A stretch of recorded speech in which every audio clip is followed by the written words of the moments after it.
తెలంగాణ రైతు సోదరులందరికీ నమస్కారం. Welcome back to our channel. మనకి ఈరోజు వచ్చేసి 33 జిల్లాలకైతే డబ్బులైతే పడుతున్నాయన్నమాట. రైతు బంధు, రైతు భరోసాకి చాలామంది రైతులైతే ఎదురు చూస్తున్నారు. ఆల్రెడీ సీజన్ స్టార్ట్ అయింది. ఆల్రెడీ పొలాలు కూడా అయితే అందరైతే కొనసాగించడమే జరుగుతుంది. అయినా సరే ఇప్పటివరకు పెట్టుబడి సాయం అయితే అందలేదని చెప్పి రైతులైతే ఎదురు చూస్తున్నారనమాట. మరి ఈ పెట్టుబడి సాయం అనేది ఎప్పుడు రిలీజ్ అవుతుంది? ప్రతి ఒక్కరికి రైతు బంధు అమౌంట్, రైతు భరోసా డబ్బులు ఎప్పుడొస్తాయని చెప్పేసి చాలా వరకు రైతులైతే ఆందోళన చెందుతున్నారు. చాలామంది కూడా నన్ను అడుగుతున్నారు. "అన్న అమౌంట్ అనేది ఎప్పుడొస్తున్నాయన్న? ఈ రోజైనా పడతాయన్నా? లేదా చెప్పండి, ఏదో ఒకటి చెప్పండి అన్న" అని చెప్పేసి చాలామంది అయితే అడుగుతున్నారు. మీ అందరికీ ఈరోజైతే స్పష్టత అయితే ఇస్తాననమాట ఈ వీడియోలో వచ్చేసి. అసలు ఎగ్జాక్ట్‌గా అమౌంట్ అనేవి ఎప్పుడు పడుతున్నాయి? అసలు ఏ సమయానికి మీ అమౌంట్ అయితే పడుతున్నాయి? అలానే ఎన్ని ఎకరాలకు ఈ రోజు వరకు పడుతున్నాయి? అసలు ప్రభుత్వం ఎంతమందికి ఇవ్వాలనుకుంటుంది? వీటన్నిటి గురించి మీ అందరికీ స్పష్టత అయితే చేస్తాననమాట. మీరు చేయవలసిందల్లా ఏం లేదు. ఈ వీడియో కింద కామెంట్ చేయండనమాట. మీది ఏ జిల్లా? అమౌంట్ అనేది మీకొచ్చిందా? రాలేదా? అని చెప్పేసి కామెంట్ చేయండి. ఒకవేళ రైతు భరోసా వచ్చినా కామెంట్ చేయండి. రైతు భరోసా రాకపోయినా కామెంట్ చేయండి. ప్రతి ఒక్కరి కామెంట్‌కి కూడా నేను చెప్తాననమాట. ఎప్పుడు అమౌంట్ అయితే వస్తున్నాయని చెప్పేసి. ఓకే. ఇక మనం లేట్ చేయకుండా అయితే టాపిక్‌లోకి వెళ్ళిపోయినట్టయితే, రైతు భరోసా విషయంలో, రైతు బంధు విషయంలో మీ అందరికీ చెప్పేది ఏందంటే, ఎప్పుడైనా సరే ప్రభుత్వం మనకి సీజన్ స్టార్ట్ కాకముందుకే అమౌంట్ అయితే వేసేదనమాట.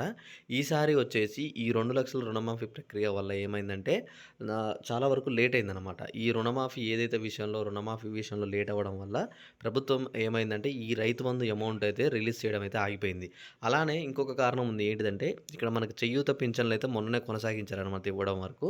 అందుకోసం గాను ఆ డబ్బులనేవి గూడా చాలా వరకైతే ఇటు రైతులకు ఇయ్యకుండా ఆ చేయూత పింఛన్లు ఎవరైతే వృద్ధులున్నారో వాళ్ళకి ఇవ్వడం అయితే జరిగింది. అందువల్ల ప్రభుత్వం అయితే ఈ రైతు బంధు అనేది లేట్ అయింది అని జెప్పేసి నిన్న స్పష్టత చేశారనమాట. మనకి రేపు లేకపోతే ఎల్లుండిలో ఏమైందంటే ఒక క్యాబినెట్ భేటీ ఉందనమాట.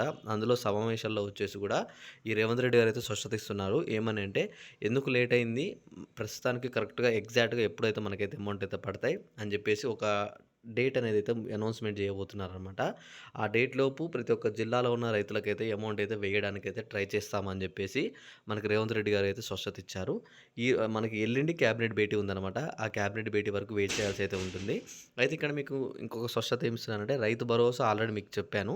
రైతు భరోసా వచ్చేసి 5 ఎకరాల వరకైతే ఇస్తున్నారు. రైతు బంధు వచ్చేసి 20 ఎకరాల వరకైతే వచ్చే అవకాశాలు అయితే ఉన్నాయన్నమాట. రైతు భరోసా కూడా 10 ఎకరాల వరకు పెంచాలి అని చెప్పేసి కొంతమంది రైతులైతే అడుగుతున్నారు. డిమాండ్ చేస్తున్నారనమాట. దాని గురించి కూడా ప్రభుత్వం ఈ క్యాబినెట్ భేటీలో చర్చించి మేమైతే మూల్యాంకాలైతే విడుదల చేస్తామని చెప్పిందనమాట. ఈ రైతు బంధు కూడా ఎలా అయితే రాళ్ళు, గుట్టలున్నా ఇవ్వలేదో సేమ్ అదే విధంగా రైతు భరోసా కూడా ఇవ్వం.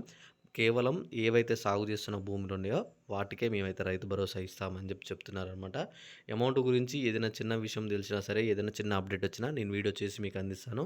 ఇంకా డిస్క్రిప్షన్‌లో ఉన్న టెలిగ్రామ్ గ్రూప్‌లో జాయిన్ అవ్వకపోతే త్వరగా మీరందరూ వెళ్ళైతే ఆ గ్రూప్‌లో జాయిన్ అవ్వండి. ఆ గ్రూప్ ప్రతి ఒక్కరికైతే యూజ్‌ఫుల్ అయితే అవుతుంది. Okay. Thanks for watching. Thank you guys. జై హింద్.